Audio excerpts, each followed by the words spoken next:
Alright, so welcome to the next video in the C# for absolute beginners in Unity. So in the last video we did types and variables, and now we are going to look at conditionals. So if you remember, in the last video we went over the different types and variables, and one of those was the bool. Now the Boolean value can hold true or false. So if you remember, I said, compare it to a light switch, because that's basically what it is. It's a yes or no, it's a toggle, true or false. So what we can do with that is we can use conditional statements. Now, the absolute most basic conditional statement in C# or any programming language is if. So that's kind of the predicate of the conditional. So if something is true, do this. That's basically what we're going to do. And I guess now's a kind of a good time to bring up the the scope, I guess is what you would call it, of certain things. So that is what our brackets are for. These curly brackets here. Whenever I have a statement, this is a method, and we haven't really went into methods yet, but we will. Ignore, void, we'll get into that later, but void start. Start is the name of the method. These are called parameters, and again we'll get into that later. So just think of this as the title of this statement. Everything after the title will begin with these curly brackets here, and that means everything pertinent to start is going to live in here. And now you see we have a nesting situation. So we have the class right here. There's the title of our class, and we have curly brackets as well that encapsulate, means everything else is inside of it, the entire class. So we have two methods, start and update. I can close these and you'll kind of see what it looks like. So this is the scope of the class, meaning everything in there. I open that, and then I can open the methods. So that's all you kind of need to know for now. Pretty straightforward. We'll get into situations where scope becomes more involved. There's situations where I can name a variable in start, and the class won't necessarily know or care about it, or I should say other methods won't know or care about the variables I name in here, because it's only pertinent to start. So think about it like if I do something in my living room, the whole family knows what I'm doing. If I do it in my room, only people in my room know what I'm doing. So that's kind of what scope means. But anyway, we'll get on with it. So the most basic conditional statement is if something is true, do this. So you use if statements with Booleans, but the absolute simplest way to kind of describe what they do is we can use something like this. If the number 3 is less than 5, do this. Very simple.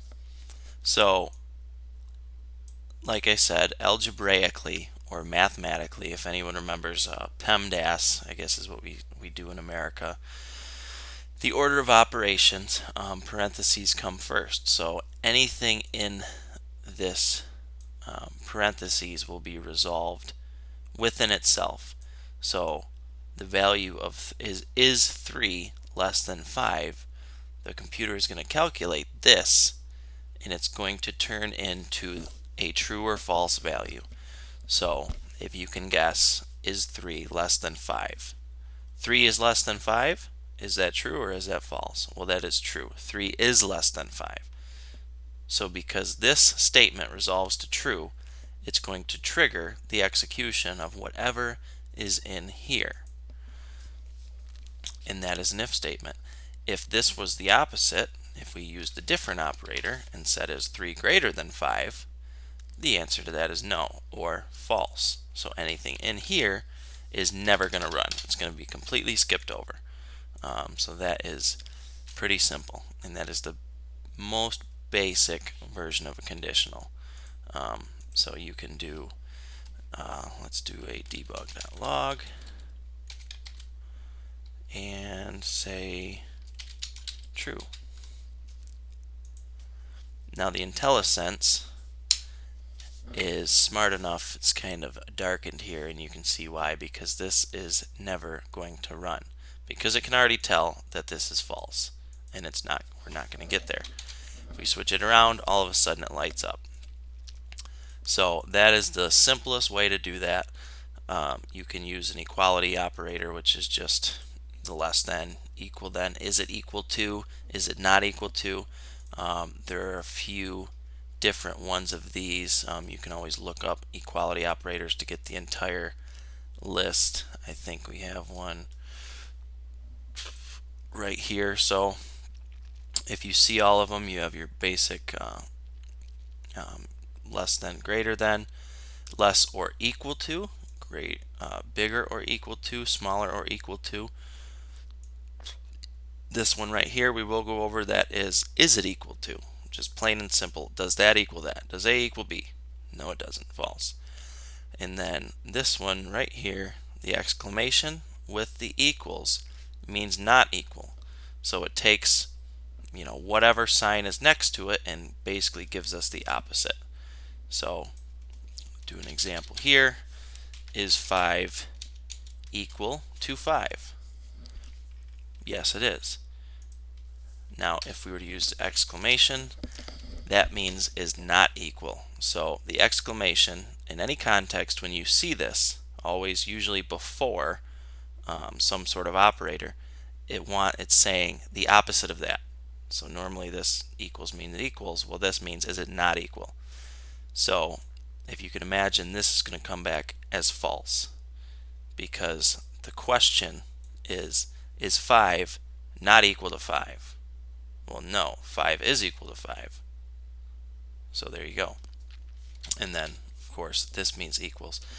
Now it's kind of weird, but the reason that it's double equals instead of regular equals is that regular equals already has a kind of a function in programming, which is assignment. So there's the assignment equals int, my int equals 2. That's assignment, right? Saying my int has the value of 2. Now this is the operator, the equality operator, if that makes sense. So because equals is already used in assignment, that's saying this literally is this. You're assigning 2 to my int.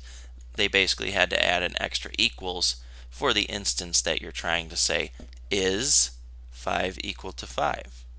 So there's that. That's pretty simple, and we can chain different if statements together, and there's also there's a statement called else. So you can do if this statement, do this, else do this. So to make that more clear, okay, there we go. So what this means is, as you can see, we don't need to say anything specific to else, because else is the default. Meaning when we have an if coupled with an else, if our if is not true, then it's going to skip that code and it will execute every time as default the else. Basically saying if this is not true, do that. So yeah, and we're getting IntelliSense here basically telling us that that's never going to be reached because we already know the value. Now if I say is not equal to, if 5 is not equal to 5, Visual Studio is smart enough to know that that truth is never going to run, and it will default to the else. So long story short, you can string different things together. You can also string, which we won't get into now, you can string all sorts of different equality operations together. For instance, this means or, and like I said, we won't get too much into that right now, but I could say is 5 equal, not equal to 5, and then whatever that value is, whether it's true or false, in our case it's false, you can say, well, or is this equal to that? And you can have another statement, and then you will get a little bit more complexity, but that is for another time.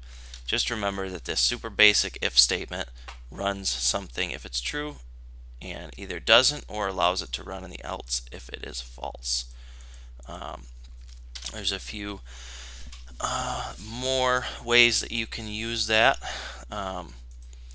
Now, to understand bool, we are using an absolute simple, super simple mathematical check here, okay? But the more interesting use of the if statement, and the one that you will see more often in real life, will be the use of bool statements. Okay, so let me use a good example here. Bool is woman. Okay. Now, if you walk into a restaurant and you need to use the bathroom, for instance, we'll do something like this. If is woman, this is accurate, but I'm going to make this simple. Is the value of woman, is the value of is woman equal to true? Right? Pretty simple. If you are a woman,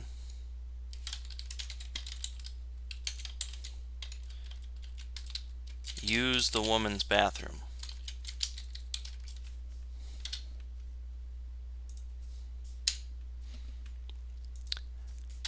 Else,